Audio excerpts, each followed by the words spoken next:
professional jealousy. Well, on the big podcast with Shaq said Angel actually called me after that rant. And he said, quote, she was upset and she asked me, why didn't you say nothing? Angel Reese has been dealt a severe blow by Shaquille O'Neal, who called the truth about Caitlin Clark is suddenly in her face. Imagine the sting of that because, let's face it, it's probably the most embarrassing thing she's ever experienced. Shaq, her biggest fan, was the one who was building her up. He had always supported her and questioned Clark's abilities, but now... Because, I'm down. She was like, she's not going to hit that shot, and bam, like, damn. She's not going to hit that shot, man. Like, if I say 10 times you're not going to hit the shot and you hit the shot. After witnessing Clark dominate the league for a year, Shaw has publicly declared himself a member of Clark's side and boasted about having a fever. The Jersey Angel likely believed that having Shaw on her podcast would give her a chance to shine, but instead he put Clark front and center, leaving Angel with little except the video fallout of Shaq's candid and rather caustic appreciation for Caitlin. So I'm the type that when I see something that I don't agree with, I get pissed off. Shaq said, I had to call Reese and tell her to stop reading comments. You don't owe an explanation to anybody because she jumped on me. Why did you say nothing to Charles, is what Angel Reese told Charles Barkley. And he said she's being too sensitive. Since this isn't simply another analyst praising Clark, you might be wondering why Shaq's compliments hit Angel Reese so hard. Mars praise, Shaq the Shaw has been a devoted follower of Reese since the day Angel transferred from Maryland to LSU. She was pumped up by Shaw, her strongest supporter, as if she were the second coming of his own power. His preferred player was Reese, who added that fierce, unapologetic edge to each and every match. She's a hell of a player. Like, she does things I can never do. Like, she can really shoot. And she's really good at the free throw line. However, Shaw's support went beyond simple shout-outs. Rather, he was her mentor, helping her navigate the tumult of social media trolls and detractors. He would advise her to disregard the noise, maintain her composure, and concentrate on the important things. She was reminded by Shaq that she was fortunate to be in the league and that many others would aspire to be in her shoes. Shaq gave her advice to work more, be wiser, and let the detractors choke on their own words. Reese has the ability to win over even her most ardent detractors. Show up. You got to buy jerseys. You got to buy shoes. You got to do that. They're starting to do that now. And that's because of, how you played and Caitlin, the thing you had, that the game is more popular than ever now. Afterwards, Caitlin Clark emerged, bringing with her a flair and talent that caught Shaq off guard. At first, Shaq wasn't convinced of Clark and wasn't exactly planning on becoming her biggest fan. He watched her games with that iconic side-eye, anticipating that she would lose it under duress. But then Clark's Final Four performance arrived and quickly changed Shaw's mind. Me and Chuck, we go through this a lot. A lot of time when we critique these guys, these youngsters and these females, they don't understand that all the stuff that they're getting ready to go through, we are the masters of that. So I was just, telling her how to handle adversity. Shaq's initial doubts about Caitlin Clark, in my opinion, stemmed from his pressure standards. You see, Shaq is a guy who doesn't just give out praise like it's free popcorn, so when a new talent emerges, he watches with his eyebrows raised. He was also skeptical of Clark's ability to handle high-stakes games that pushed players to their absolute limit. In Shaw's mind, if you can't hit the clutch shots with everyone watching, your game isn't up to par, and Clark, with her love of long-range shooting, seemed like a bit of a gamble to him. You need to do what you do. But I have a solution for that, and nobody's going to like my solution. I'm here. So, let me explain why I came up with this solution first. But this is where things start to get interesting. As the NCAA tournament progressed, Shaq's doubt gradually gave way to grudging respect. Clark wasn't just scoring goals. She was making ridiculously long shots in every game, all of which had everyone riveted to their screens by the time Iowa was battling its way to the Final Four.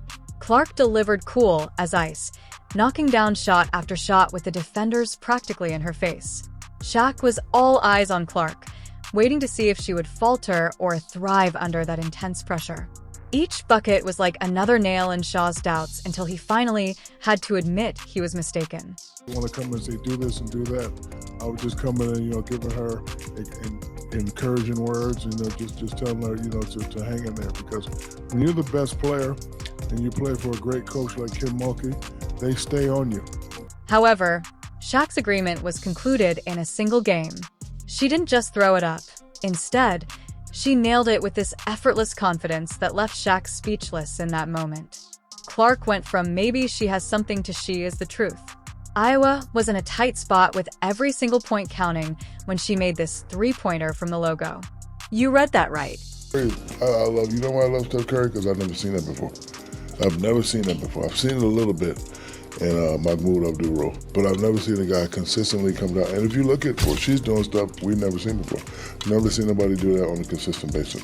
There's a lot of girls in WNBA that. Additionally, the first analogy that came to me when Shaw calls someone the truth is that they are unique in a way that transforms the sport itself.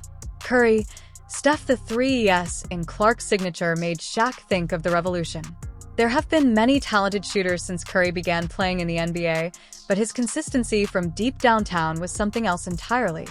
He made the three-point line a weapon that could change a game in seconds.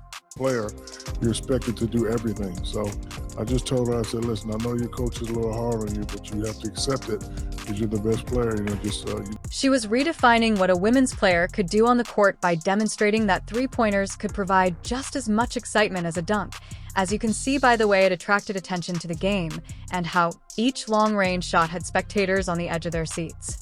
Shaq became enthralled as he watched her execute these fearless shots that were above Reese's previous reputation. Reese's approach remained outstanding, but Clark's skill suddenly became more exciting and unexpected. Reese's game was centered around power and rebounding, but Clark's ability to make threes from wherever on the court had Shaq giddy.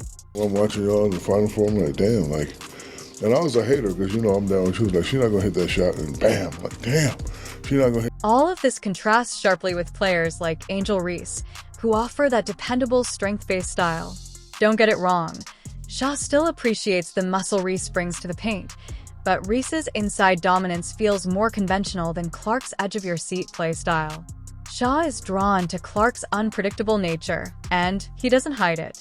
Reese is all hustle and bustle, but Clark's surprising long-range shoots add a level of excitement that's impossible to ignore. After Charles Barkley, he had his big rant about the jealous women of the WNBA Petty. to shut up, being petty about Caitlin Clark and everything else. Well, on the big podcast with Shaq said Angel actually called me after that rant. And he said, quote, she was upset and she asked me, why didn't you say nothing? The change in Shaq's seal is generating a new dynamic it must hurt for Reese, whose once assured spotlight is now shared with Clark, the player who is restoring Shaw's focus with every game. That Shaq is now singing Clark's praises louder than ever and placing her front and center in his admiration. Shaq was all in on Reese from the get-go, her loudest supporter, mentor, and go-get-them guy. Shaw's admiration for Clark's style of play goes beyond a casual interest. It's a full-fledged recognition that she is bringing women's basketball to a new level and into a new era. Oh, see? And I hate when men say that. But listen, that's the only difference. We start dunking, then what? Watch. We got you. Now, let's actually contribute to what's enabling all of this buzz.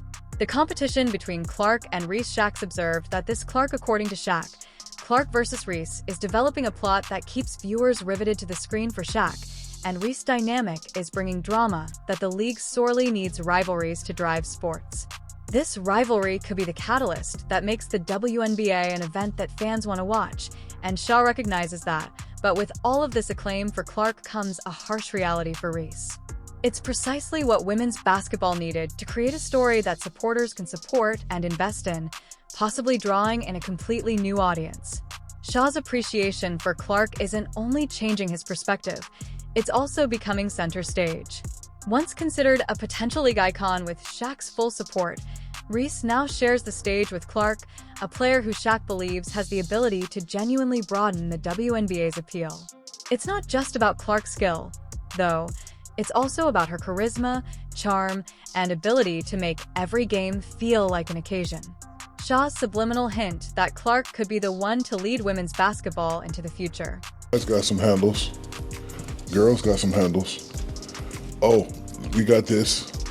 We got that. Oh, we got talkers. Oh, we got brawls. Only thing is missing is the dunk. This change is much than simply a setback to her pride. It's a sign that she may no longer have Shaq's backing alone.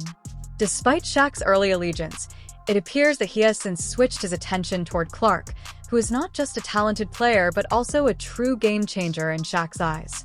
Clark's ascension has made it abundantly evident that Reese now has fierce competition not only for titles but also for influence and visibility. Telling you, I don't think what? so. Bro, you dunking and getting, man, trust me in the change. Trust me in the change. I'm telling you right, so. bro. And what could be more eye-catching than Shaquille O'Neal, a man who invented the dunking technique and is suggesting a complete revamp of women's basketball just because of Clark? Yes, Shaw's most recent proposal to lower the rim is his grand vision to increase the excitement, a move he thinks could draw in audiences who are hungry for that slam dunk show. It's easy math. He thinks that since dunks are the NBA's greatest moments, women's basketball should also have the same rush, and Shaw has one player in mind for this possible revolution: Caitlin Clark. Like how y'all are starting to get into fashion? Bro, a pretty girl dunking on the rim, I'm watching that all the time. You laughing. You laughing. My man is not turned on by no woman that's dunking. It ain't about being turned on. This. Although Shaq's suggestion sparks a lot of discussion, it also increases the buzz surrounding Clark's ascent. If the WNBA ever considers lowering the rim, Clark would be in a prime position to redefine the sport, drawing fans with both her dunks and her shooting prowess. Shaw sees even more potential if she can take it to the air.